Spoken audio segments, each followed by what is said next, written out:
Aliza talk के मुआज़िज़ सामीन को अलीज़ा कंवल का सलाम। दोस्तों, उम्मीद करती हूँ आप सब खैरियत से होंगे, जहाँ रहें खुश रहें। आज मैं आपको एक पुरअसरार हवेली की कहानी सुनाने लगी हूँ। कहानी को अंजाम तक ज़रूर सुनिएगा। एसपी बिलाल की पोस्टिंग उसकी फैमिली समेत आज ही इस गांव में हुई थी और उस वक्त वो अपना सारा सामान उस हवेली में शिफ्ट कर रहे थे जो गवर्नमेंट की तरफ से उनको अलाट की गई थी। बिलाल की फैमिली बहुत बड़ी नहीं थी। उसकी फैमिली में उसकी बीवी, एक 12 साल की बेटी और 4 साल का एबनॉर्मल बेटा था। साथ ही साथ एक ख़ानदानी मुलाजिमा भी थे जो काफ़ी अरसे से उनके यहाँ काम कर रही थी।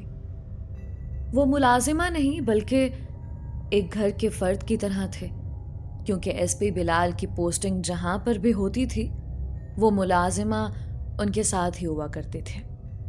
इस बार उनको एक हवेली रहने के लिए अलाट की गई थी। ये एक बहुत बड़ी हवेली थी, लेकिन काफी पुरानी तर्ज के थे। जैसे ही वो हवेली के अंदर दाखिल हुए, एक तेज हवा का झोंका जैसे उन सबको छूकर गुजरा। बिलाल, तुम्हें नहीं लगता ये हवेली हमारी फैमिली के लिहाज से काफी बड़ी है? क्या हमें कोई दूसरा घर नहीं अलाट हो सकता था?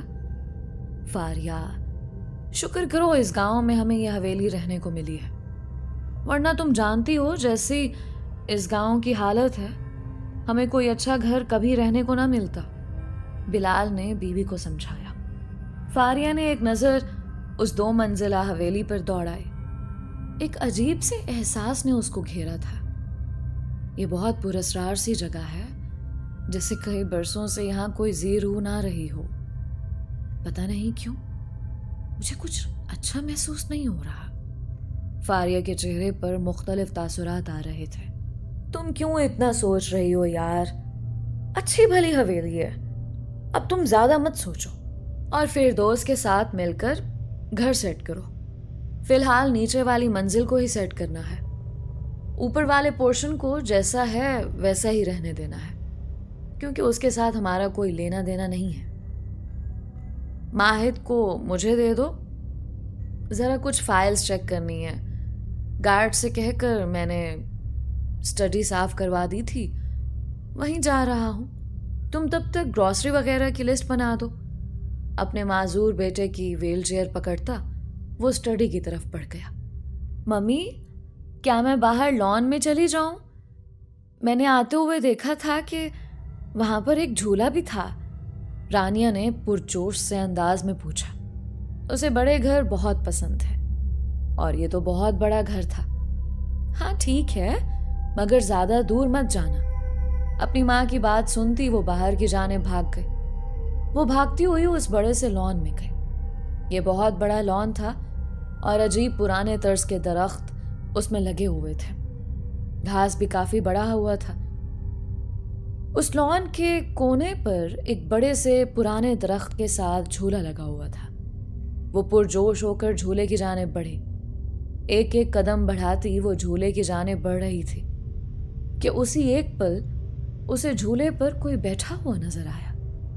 रानिया यकदम चौंकी, क्योंकि बकौल उसकी माँ के उस हवेली में उनके अलावा कोई नहीं था। झूले के पास पहुंचकर उसने एक नजर उस पर बैठी हुई एक बूढ़ी औरत पर डाली, जो सर झुकाए झूला झूलने में मसरूफ थे।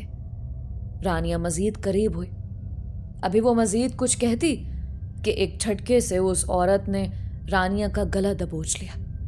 रानिया बेइख्तियार अपना आप उससे छुड़वाने की कोशिश कर रही थी, मगर उसके लंबे नाखून रानिया के गले में पेवस्त हो गए थे।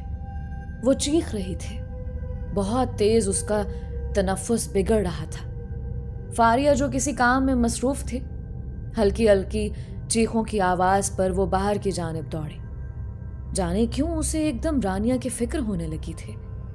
वो भागती हुई लॉन में गई, जहां थोड़ी ही दूर उसे रानिया जमीन पर लेटी हुई नजर आई। बेइख्तियार वो रानिया के पास भागी, जो लंबे लंबे सांस ले रही थी। रानिया, क्या हुआ है? तुम ठीक तो हो ना? उसने रानिया को गोद में उठाते हुए कहा। रानिया का यह हाल था कि उसकी आवाज तक नहीं निकल रही थी। वो मुसलसल उस झूले की तरफ देख रही थी। क्या हुआ है रानिया को? लॉन में आते बिलाल ने फिक्रमंदी से पूछा। पता नहीं, ये कुछ बता ही नहीं रही। बिलाल ने फारिया की गोद से रानिया को लिया और अंदर की जानिब बढ़ गया। बिलाल, तुम मानो या ना मानो, वहां कुछ था। रानिया का हाल महज गिरने की वजह से ऐसा नहीं हुआ। तुम क्यों नहीं समझ रहे? रानिया के जख्मों पर ट्यूब लगाते हुए फारिया ने कहा। रानिया फिलहाल सो चुकी थी। वो जब से गिरी थी किसी से भी बात नहीं कर रही थी, बस गुमसुम सी थी। फॉर गॉड सेक फारिया, बस कर दो। वो बस झूले से गिर गई होगी, इतनी सी बात है। बच्चे गिरते तो है ना, तो फिर वो इतनी गुमसुम क्यों हो गई है? कुछ बोल क्यों नहीं रही? नई जगह है, एडजस्ट होने में टाइम लगेगा यार। अच्छा, मुझे तुम्हें बताना था कि 3 दिन के लिए मैं डीआईजी के साथ दौरे पर जा रहा हूं, इसलिए घर नहीं होगा। तुम ख्याल रखना। बिलाल ने एक नई खबर सुनाई। क्या मतलब? तुम हम सबको अकेला छोड़कर जा रहे हो? क्या हो गया है? 3 दिन की तो बात है यार, और ऊपर से ऑर्डर आया है यार। मेरी मर्जी नहीं चल सकती। और वैसे भी तुम अकेली कहाँ हो? बच्चे हैं, फिरदौस है और 2 गार्ड्स बाहर मौजूद हैं। बिलाल ने उसे समझाने की कोशिश की, जिस पर उसने सर हिला दिया। वो जानती थी कि बिलाल से बहस करना फजूल था। बिलाल जा चुका था और उसके जाने के बाद फारिया चुकन्नी हो गई थी। अभी अभी वो रानी और माहिद के मुश्तरका कमरे में उन दोनों को सोता हुआ देखकर वापस अपने कमरे की जानिब आ रही थी। बाहर मौसम बहुत खराब था। तेज हवा और बारिश ने जैसे उस पूरी हवेली को लपेट में ले लिया था। अभी वो अपने कमरे में पहुंचे भी नहीं थी कि उसे दरवाजा बजने की आवाज सुनाई थी। उसके चलते कदम वहीं रुक गए। कोई बहुत जोर से लॉन से अंदर आने वाला दरवाजा पीट रहा था। रानिया हल्के हल्के कदम उठाती दरवाजे की जानिब बढ़ रही थी, जब उसे यकदम एक साया सा दीवार पर चलता नजर आया।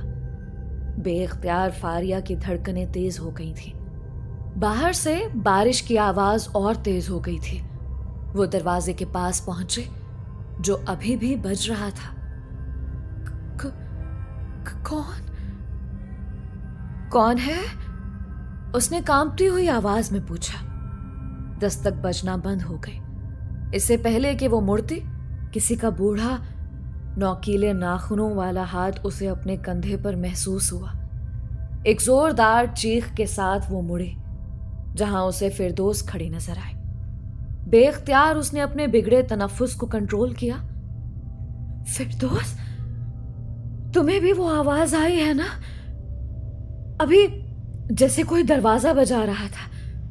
फारिया की बात पर वो खामोश रही और उसने बस बगैर कुछ कहे नफी में सर हिला दिया। शायद मेरा वहम होगा।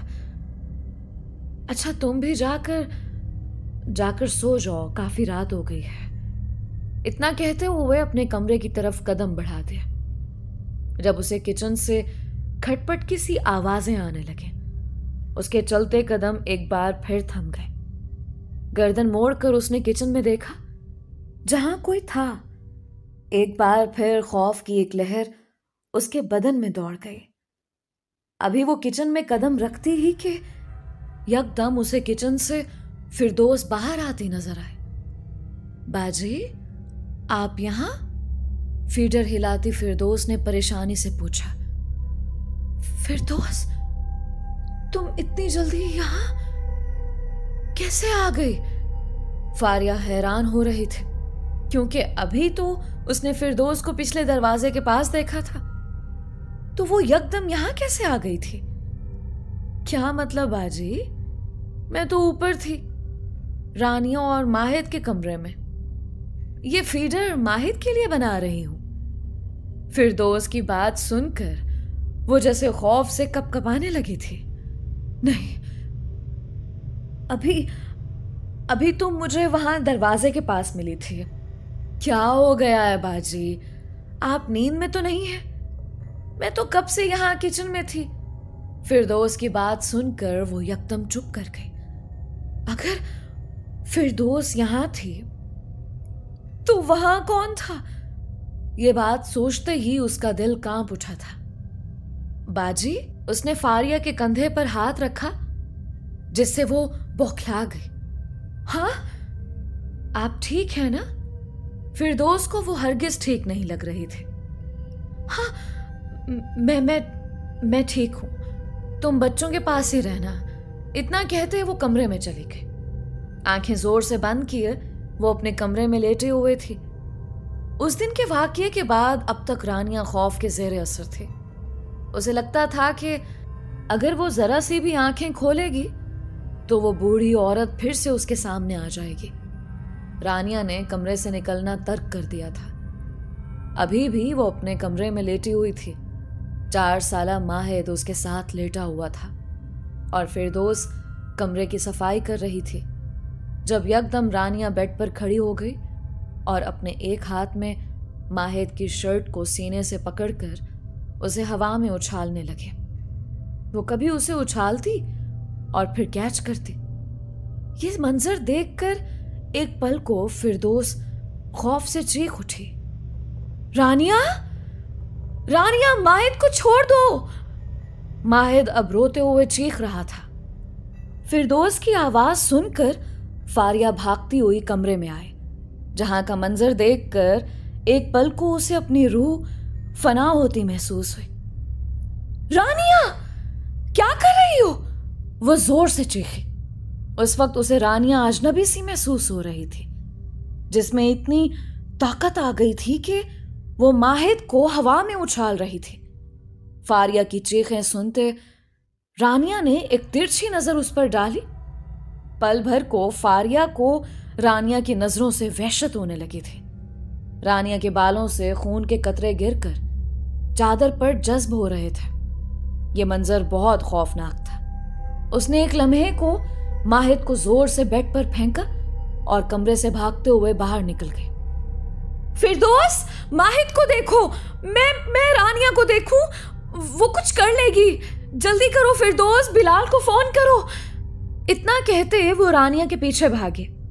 फारिया ने रानिया को किचन की तरफ बढ़ते देखा।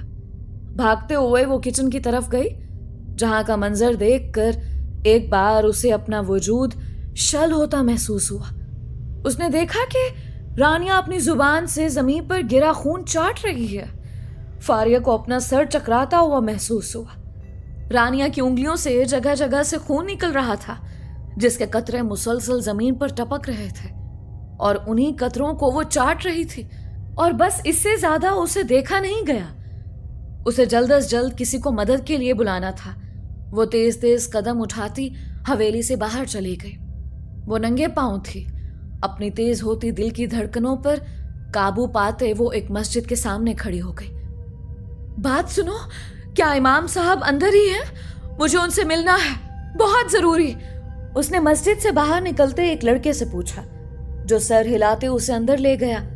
सामने ही इमाम साहब बैठे तस्बीह कर रहे थे।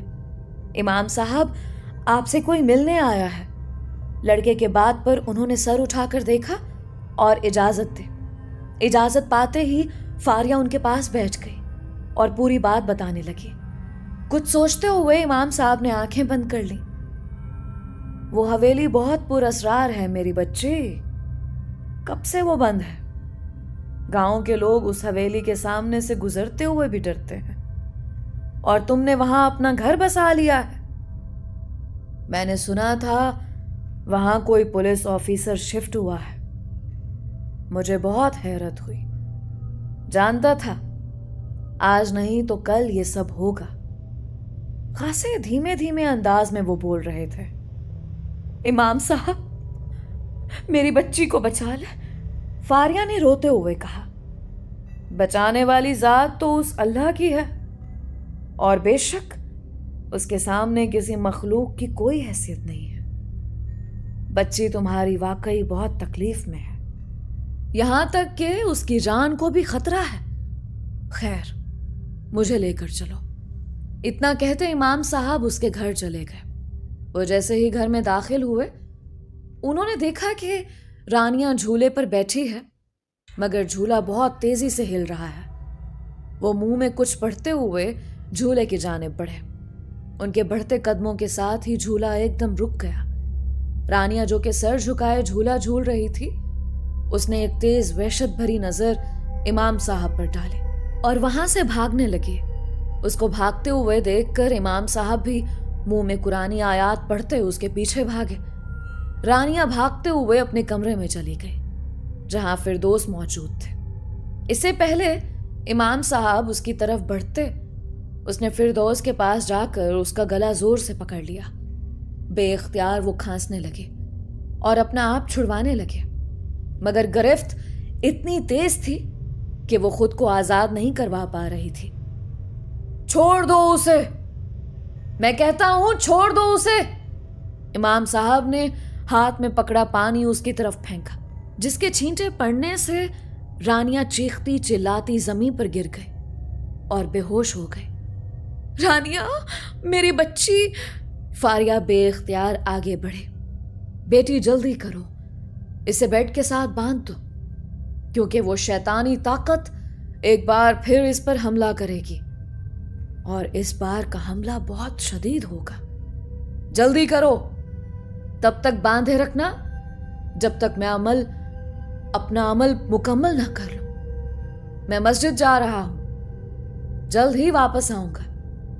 जो भी हो जाए इसे खोलना मत। इमाम साहब की बात सुनकर उसने वैसा ही किया। याद रखना, जो भी हो जाए इसको आजाद मत करना। इतना कहते हुए वो चले गए। थोड़ी देर बाद बिलाल भी घर आ चुका था। उसके आते ही फारिया ने सारी बात उसे बताई। एक पल को तो उसे यकीन ही नहीं आया। वो भागता हुआ रानिया के कमरे में आया, जहां उसे बांधा हुआ था। अपनी बेटी को इस हाल में देखकर उसे बहुत दुख होने लगा था। मैं जानती हूं बिलाल, तुम बहुत दुखी हो, मगर तुम नहीं जानते कि इस घर में क्या कयामत गुजर चुकी है। मैं तुम्हें कहती थी बिलाल, यह हवेली बहुत पुरस्कार है। तुमने मेरी नहीं सुनी, मगर परेशान ना होना। इमाम साहब ने कहा है कि रानिया ठीक हो जाएगी। बस आज की रात है, और बिलाल कुछ भी हो जाए इसको खोलना नहीं है। बिलाल की आंखों से आंसू निकलने लग गए। ये फजर का वक्त था। फारिया नमाज पढ़ने की गर्ज से अपने कमरे में आई थी। सारी रात वो और बिलाल रानिया के कमरे में ही थे, लेकिन रानिया की तरफ से कोई हलचल नहीं हुई थी।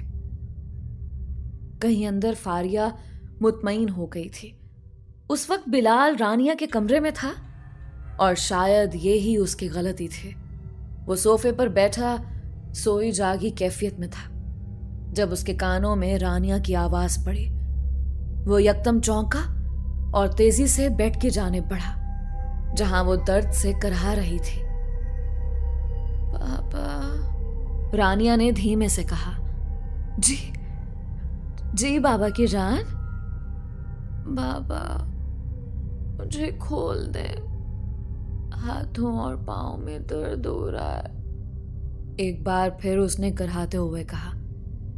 मेरी जान, बस थोड़ा सा इंतजार कर लो, फिर सब ठीक हो जाएगा। बिलाल ने दुख से बोला। बाबा, बस थोड़ी देर खोल दे, बहुत दर्द हो रहा है।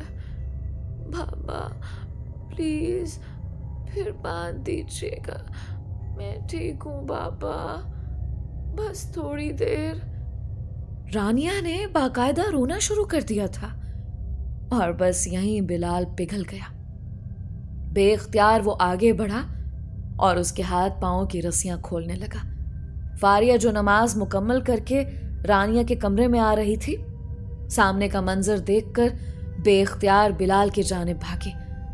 नहीं बिलाल, नहीं, मत करो, वो चीखी, मगर तब तक देर हो चुकी थी। बिलाल रस्सियां खोल चुका था, और यही एक पल था कि रानिया ने बिलाल को एक जबरदस्त सा धक्का दिया और दरवाजे की जानिब बढ़ने लगी। फारिया के रोकने पर उसने फारिया का बाजू पकड़कर उसे इतनी जोर से साइड पर किया कि उसका सर दरवाजे पर लगा। इमाम साहब को फोन करो बिलाल। उसकी आवाज नहीं निकल रही थी, जबकि बिलाल खुद को संभालते हुए जल्दी से फोन की जानिब बढ़ा। वो समझ चुका था कि ये सब धोखा था। उसने क्यों ये सब कर दिया? कुछ ही देर बाद इमाम साहब आ गए थे। उसे खोलकर, आप लोगों ने अच्छा नहीं किया, अब वो पहले से ज्यादा ताकतवर हो चुकी है। वो इस सब का बदला आपकी बेटी से लेगी। रानिया की जान को बहुत खतरा है। इमाम साहब ने चारों तरफ देखते हुए कहा। वो वहां ऊपर वाली मंजिल पर गई है इमाम साहब, हमें ज्यादा देर नहीं करनी चाहिए। फारिया की बात सुनते हुए वो तीनों जल्दी से ऊपर की जानिब बढ़ गए, जहां वो टेरेस की रेलिंग पर चलती हुई दिखाई थी। रानिया, रानिया नीचे आ जाओ, रानिया, बिलाल चिल्लाया। कोई फायदा नहीं होगा चीखने का। ये सब इसलिए है कि मैं अपनी पढ़ाई रोक दूं। देखें, आप दोनों को अपने दिल मजबूत करने होंगे। जो भी हो, डरना नहीं है। इतना कहते इमाम साहब पढ़ाई शुरू कर चुके थे।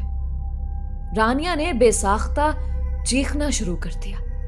वो अपने बाल नोच रही थी, खुद को मार रही थी। बिलाल से ये मंजर देखा नहीं जा रहा था, देखा तो फारिया से भी नहीं जा रहा था। इमाम साहब मुसलसल कुछ पढ़ रहे थे और आखिरकार एक जोरदार चीख के साथ रानिया जमीन पर आ गिरे। हर तरफ खामोशी ही खामोशी थी।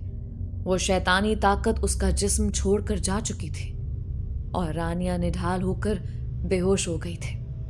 बिलाल और फारिया बेइख्तियार उसकी जानिब बढ़े, उसे गोद में उठाया और कमरे में ले गए।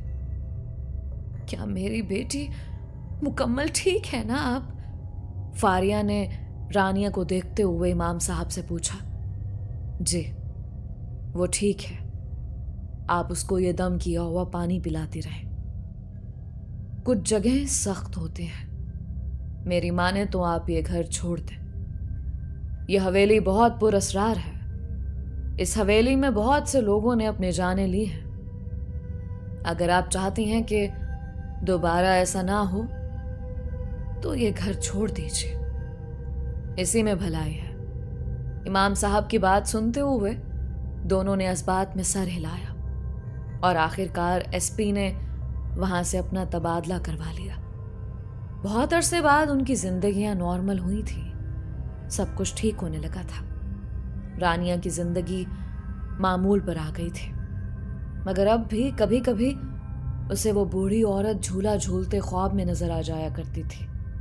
लेकिन रानिया ने अपना दिल मजबूत कर लिया था और बाकायदगी से अपने अस्कार और नमाजें पढ़ना शुरू कर दी थी। अल्लाह के कलाम की ताकत से बड़ी कोई ताकत नहीं होती। दोस्तों, ये थी आज की कहानी। अपनी राय का इजहार कमेंट्स में ज़रूर कीजिएगा। आपके प्यार और सपोर्ट का बेहद शुक्रिया। आज का special thanks miss Maria Yasin का, जो कि लाहौर पाकिस्तान से बिलोंग करती हैं, मिस्टर एहसन का, जो कि शेखुपुरा पाकिस्तान से बिलोंग करते हैं, और मिस्टर मुश्तबा का, जो कि फैसलाबाद पाकिस्तान से बिलोंग करते हैं। अगर आपने अभी तक हमारे चैनल को सब्सक्राइब नहीं किया तो अभी सब्सक्राइब कर लें। इसी तरह हमें सपोर्ट करते रहें। मिलते हैं एक और नई और मुनफरिद कहानी के साथ। तब तक के लिए अलीज़ा कंवल को इजाज़त दीजिए और अपनी ढेर सारी दुआओं में याद रखें। अपना और अपनों का बेहद ख्याल रखें। अल्लाह हम सबका हामी और नासिर रहे।